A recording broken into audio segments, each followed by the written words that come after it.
Does your husband know you were in a hotel room with his best friend? The question echoed in the room. Call your husband now. His presence is urgently needed. It was an ordinary afternoon in Lagos. The bank was crowded, hot with the restless hum of voices, shoes tapping tiles, fans blowing stale air. Michael, 35, stood in line with a form in hand, neat handwriting filling every box, except the signature space. He reached into his pocket, realized he had no pen, and frowned. "Excuse me," a soft voice said. He turned. A woman in a bright Ankara dress, gold patterns flashing under the fluorescent light, held out a pen. Her smile was quick, nervous but kind. "Here," she said. He took it, their fingers brushing. Just a second of contact, but the kind that makes the air shift. "Thank you," he said. "You're welcome." He signed. He turned back, but her presence pulled his eyes again. She had the kind of beauty that was less about perfection and more about life. Eyes alert, posture proud despite the weariness in her clothes. Her name was Tina. She was 30, working as a salesgirl at a supermarket, first child of 4, carrying her family's weight with a back too small for it. Michael walked out of that bank with more than a completed form. He walked out with her number. That night, he called. 3 hours later, they had talked about everything and nothing: siblings, dreams, music, the price of rice, the ache of Lagos traffic. He told her he worked in an oil firm, that he believed in routine, in doing things right. She laughed that he sounded too serious. He laughed that she sounded braver than she believed. "You're steady," she said. "And you," he replied, "are a fighter." She was quiet for a while. Her silence told him she wasn't used to hearing that. Their love didn't happen in one explosion. It happened slowly, like rain filling a bucket, one drop at a time. He took her to get suya under flickering bulbs, for walks where the lagoon wind tangled her hair. He was not flashy. He was consistent. He remembered her favorite drink. He showed up when he said he would.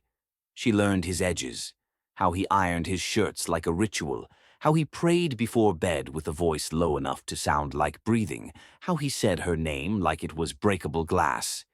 He learned hers, how she bit her lip when worried, how she never bought anything for herself without guilt, how she stared at jewelry in shop windows as though beauty was for other people.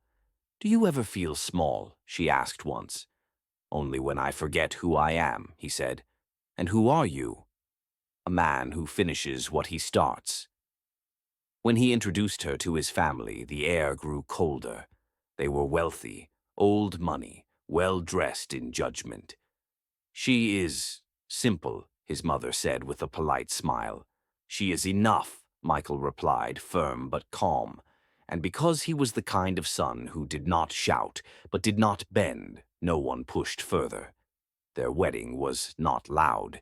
It was intimate, joyful, filled with sweat, dancing, food, and laughter that felt honest. When Michael slipped the ring on her finger, he used both hands as though holding something sacred. From the start, he did not just marry her. He married her family. He paid her siblings school fees, sent groceries, slipped her mother small envelopes. He never mentioned it to anyone. He did it because to him love was not words, it was work. For a while their marriage was simply heaven, mornings with tea, nights with shared plates, laughter on couches, little sticky notes on the fridge. "You are my sunshine." And Michael believed he had found his forever. One evening, her mother called. Her tone was sweet, but her words were sharp. "Tina, how is marriage?" "Good, Mama," Tina said, smiling at the phone. "Good is not enough," her mother snapped. "Michael is kind, yes. But kindness doesn't buy houses in Lekki. Kindness doesn't shine in parties. Do not let a soft man chain you. Mama, take it easy. He takes care of us. He pays school fees for my siblings. He is a good man." Her mother laughed. "Goodness does not feed desire. You must use what you have while you still have it. The line went dead. Tina sat still, heart pounding. Michael entered with 2 bowls of ice cream, smiling like a boy. I got your favorite. We can share. She forced a smile back, but her mother's voice echoed louder in her head than his kindness did in her ears. That was the first crack, small, but deadly. Time passed. The city roared on, horns blaring, markets shouting, the smell of roasted corn on corners. Tina's life at the supermarket felt small. She scanned items, smiled at strangers, counted change twice. But her phone showed her stories of women living bigger, bright dresses, cars, holidays, captions like orders. Don't settle for less. Life is for the living. Live loud. She would stare at those screens and wonder if Michael's soft love was enough to silence the hunger rising in her chest. A few days later, Joe returned. Michael's old friend, university mate, a counselor by profession with a smooth voice and calm eyes that made people want to confess. He came to dinner one evening, filling their home with laughter. He tapped Michael on the back. You married well. She's gorgeous. Tina smiled politely. Michael grinned with pride. If you ever need help, Tina, Joe said warmly, my door is open. Marriage is a journey. Even good cars need fuel. She nodded. Thank you. It seemed harmless. Soon, Tina started to consider those words from her mother. She started dressing sharper. Perfume lingered long after she left. Michael noticed, smiled, and said, You look beautiful. You like it? She asked. I like you, he said. But sometimes the right answer is not the answer someone wants. She came home late, ate less, laughed less. Michael cooked stew one evening to surprise her, then waited by candlelight. She walked in after midnight, yawned, and said, I'm not hungry. He stayed at the table long after she shut the door. The stew went cold. The candle burned low. His chest ached with unspoken words.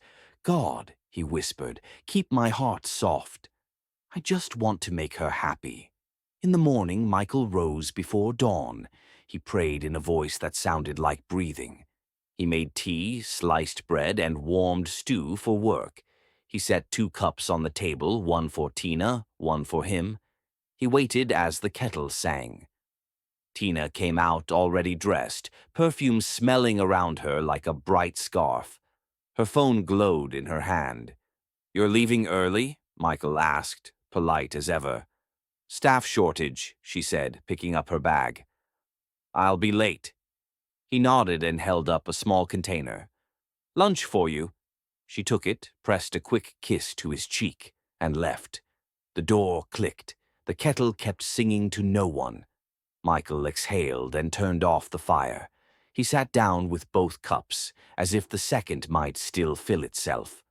Outside, Lagos was noisy. Inside, his heart spoke only to God. At the supermarket, Tina scanned items with steady hands and stormy thoughts. The beep of the machine matched the rhythm in her chest. More. More. More. A woman with a shiny bag set it on the counter, and the ceiling lights bent their faces into the leather. Tina touched it to lift the barcode, and desire stung her fingers like heat. Her phone buzzed. Joe, passing your way later. Lunch? Safe space if you want to talk. She typed, no, deleted it, typed, maybe, deleted it, then finally sent, okay. The message left her screen and took a piece of her with it. Joe's office smelled like apple. The blinds were half closed, the city sliced into soft stripes of light.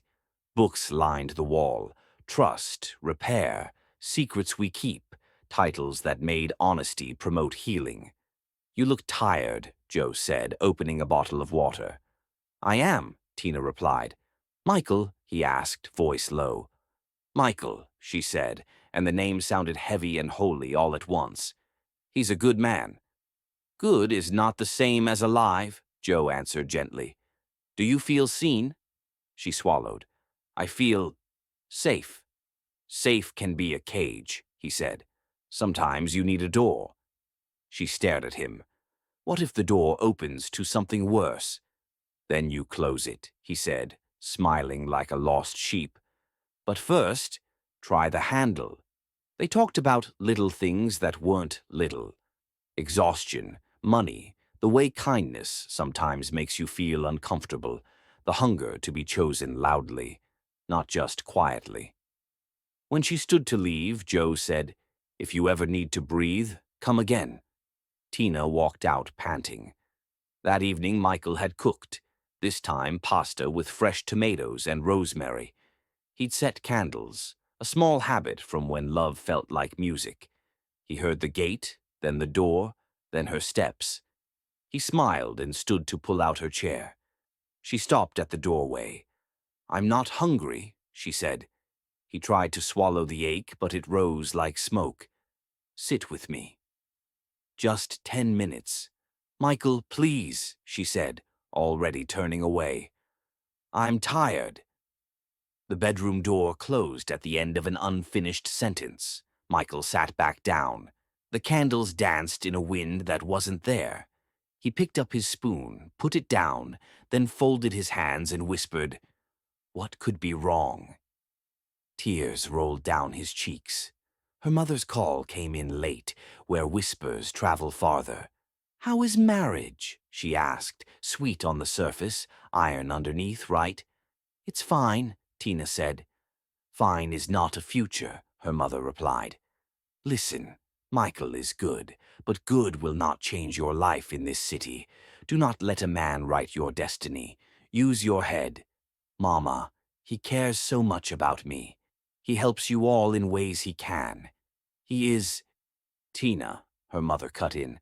I want to see you rise more, with a car, a house, jewelry that says your name before you speak. Be wise, be bold. The call ended. The room throbbed with her mother's voice.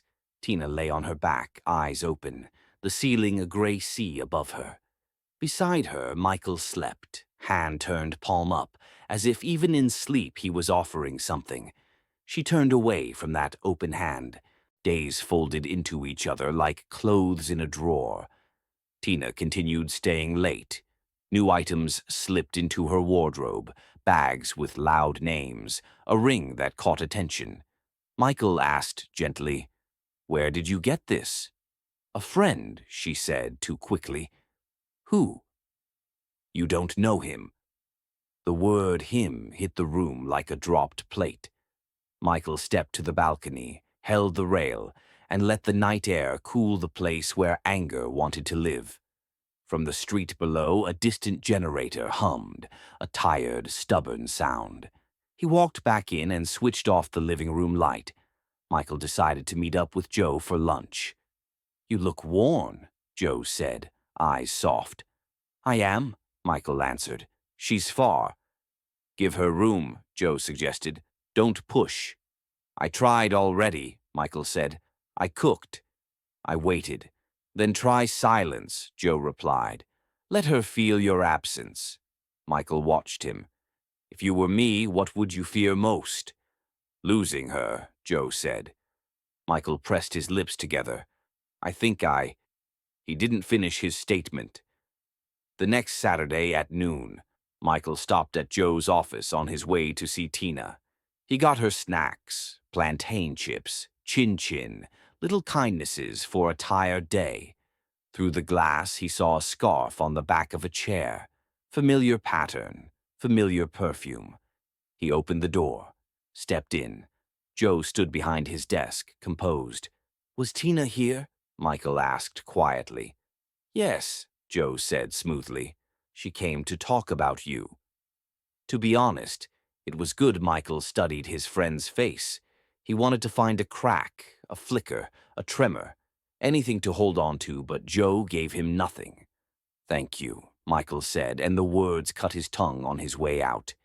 He carried the snacks straight home and set them on the counter. He didn't touch them for days. That night the rain came. Slow at first, then urgent, then steady again. Michael lay awake, listening. He turned his face to the window and let the sound baptize his doubt. Beside him, Tina's phone lit the dark. A message slipped across the screen. Jay, tomorrow, 5 p.m., same place. She breathed in and out, like someone practicing for a swim in cold water. She typed, okay. Michael's eyes were open. He couldn't see the phone, but he felt the decision settle in the room. The rain kept falling.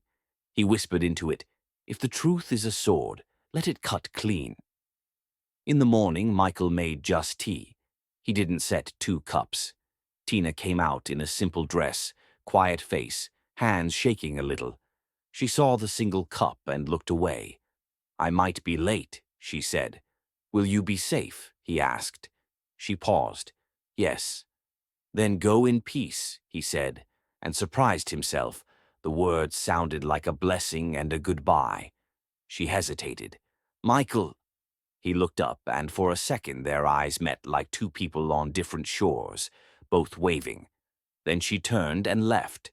Michael sat at the table with his tea, looking confused. Then he stood, went to a small drawer, and pulled out a white envelope. Inside was a lease agreement and a tiny silver key.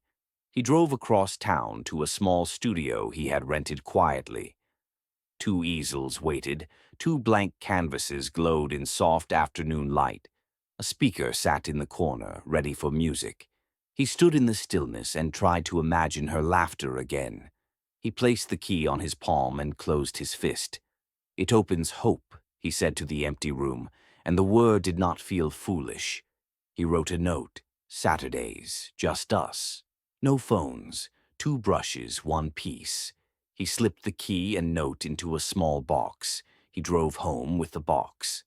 By evening, she was already dressed again, a simple dress, hair pulled back, eyes calm the way a lake is calm right before rain. Michael held out the box. What's this? She asked. A gift, he said. For us. She opened it. The silver key caught her attention. What does it open? She asked. A studio, he said. A quiet place. Paint, talk, be new. Her throat moved. I can't tonight. I have a meeting. He nodded slowly, carefully. Another day, then. Maybe, she said, stepping towards the door. Be safe, he whispered. The door clicked shut. The room didn't move for a long time. Michael stood in the hallway with the emptiness. He closed his eyes. When he opened them, something in his face had hardened. Not cruelty, not hate, just a decision. He took his keys and stepped out. Meanwhile, Tina's ride hummed through traffic. She watched the city slide by like a film she couldn't touch. Her phone buzzed again. Joe. Room ready. She typed nothing. She put the phone face down and held the strap of her bag as if it might fly away. At a red light, a woman passed with a baby tied to her back. The baby stared at Tina with heavy eyes, then yawned. Something inside Tina folded. Go home, a small voice said. Say sorry now while sorry can still save. The light turned green. The driver moved. So did the voice go silent. The hotel was quiet in that expensive way some places look. The receptionist looked up and then away. Tina signed nothing. The elevator was functional. The hallway breathed air-conditioned air. In the room, she placed her bag on the chair and sat on the edge of the bed. The city hummed outside the window like a machine deciding whether to stop. In the bathroom, water crashed into the tub. Joe laughed. Too hot, he called. Give me a minute. Tina stood, walked to the window, and slid it open a little. The air that came in felt like a warning. She pressed her palms together. God, she whispered to the glass. How did I get here? The word hung for a second, then fell. Below, a car turned into the hotel lot. The driver parked. The engine clicked as it cooled. A man sat with both hands on the wheel, breathing like a runner before the race. He looked at the entrance and did not blink. He stepped out. Surprisingly, it was Michael. He walked into the lobby. Calm steps, clear eyes, no drama, only a purpose that filled the space around him. He pressed the elevator button and watched the numbers climb as if they were years. On the floor above, a door clicked. Back in the room, Joe was humming, the shower still running. Tina still sat on the bed. Joe's laughter echoed from the bathroom. "I love a good bath." "I'll be out in a few seconds." Tina waited. The silence inside her was louder than the shower. Downstairs, the elevator chimed. Michael stepped in. He pressed the button for the floor. The doors closed. The lift hummed upward, slow, like a heartbeat. On the floor above, steam poured heavier. Joe reached for the tap. His foot slipped on wet tile. A dull crack echoed through the bathroom. The shower kept running. Tina froze. "Joe?" No answer. "Joe!" she screamed, rushing to the bathroom door. Steam billowed out, carrying the smell of water and blood. She screamed, and at that same moment, the elevator doors opened. Michael stepped into the hallway. His steps were slow, deliberate. The carpet muffled them, but each one carried the weight of truth finally rising. From down the hall, he heard the scream. He kept walking. Back in the hotel room, Tina stood in the bathroom doorway, her whole body shaking. Joe lay crumpled beside the tub, water striking his back as if trying to wake him. A red line traced his temple, bright against the white tile.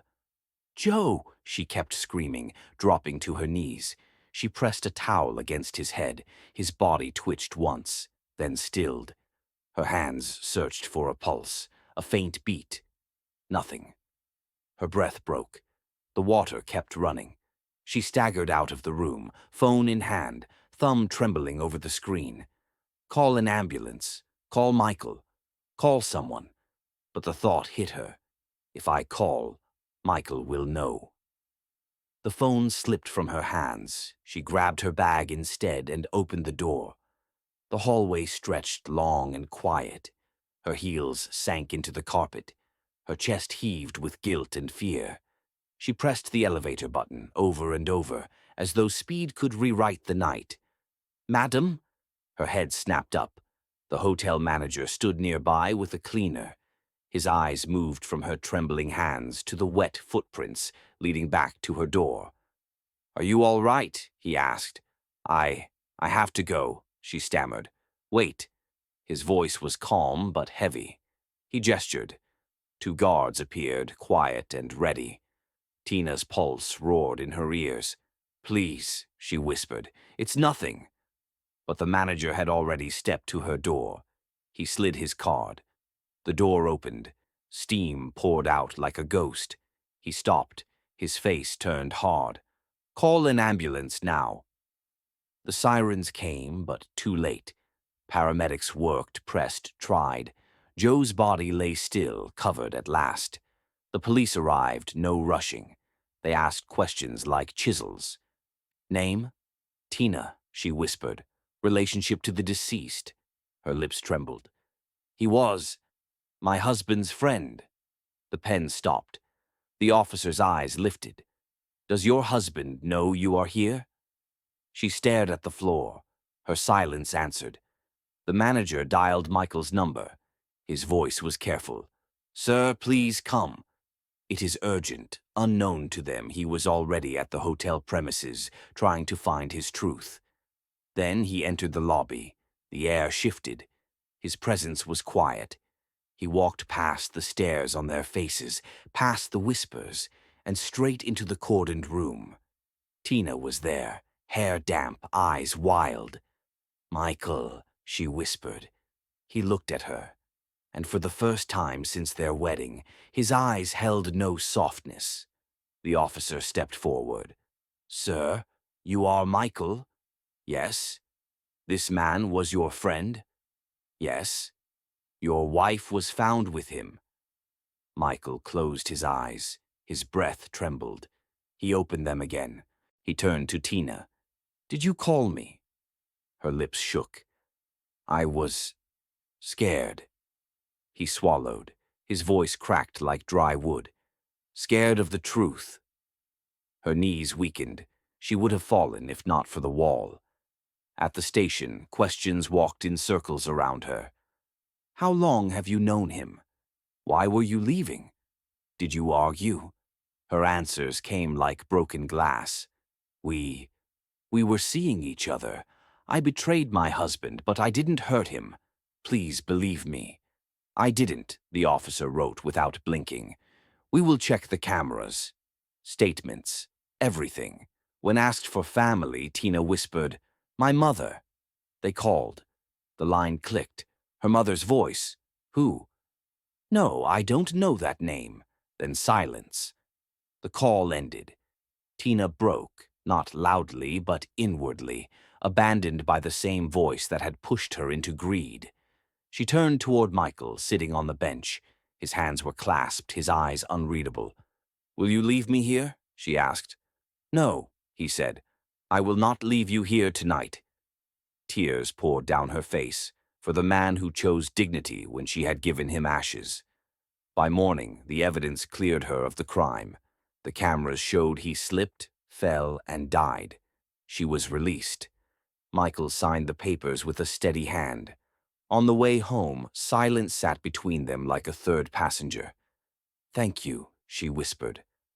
Michael kept his eyes on the road. At home, she found the silver key on the table. She picked it up and sobbed, clutching it to her chest. "Michael," she cried, "I am sorry." He stood across the room, his face both broken and strong. "I forgive you." Her eyes widened. "You forgive me?" "Yes," he said, "but forgiveness is not a bed you lie in to forget. It is a mirror. Look into it. Face who you became." Her body shook. "Will you stay with me?" Michael's jaw tightened. His voice was soft but sharp. "I will not stay as your husband. I will not share this roof with betrayal, but I will not let you be destroyed either. You will face this world, not alone, but not with me as before." He placed the silver key on the table. "This opens the studio. Go. Paint your truth. When you are ready, return the key, not to me, but to yourself." He turned and walked out. His steps were calm. The door closed without anger, only finality. Weeks passed. Tina went to the studio often. She painted her guilt in colors, blue for sorrow, red for betrayal, gray for silence. She painted the dining table with 2 plates, 1 chair empty. She painted a door with a keyhole but no hand turning it. Her mother never called. Joe's name faded into whispers in the city. Michael lived with quiet dignity. He did not speak her name in anger. He did not poison her reputation. He carried his pain like a crown of thorns, silently. One evening he visited the studio. He walked among her paintings, pausing at the empty chair. His throat tightened. "This one hurts," he said. "I know," she whispered. He placed an envelope on the stool. "These are the final papers. We are no longer one." Her lips trembled. "Thank you for not hating me." He looked at her for a long time. "Hate is a chain. I am done with chains." He turned to go. At the door he stopped, his eyes on the painting of the door with the keyhole. "Turn it," he said gently. "Whatever waits behind it, face it." He left. Tina picked up a brush. Her hand shook.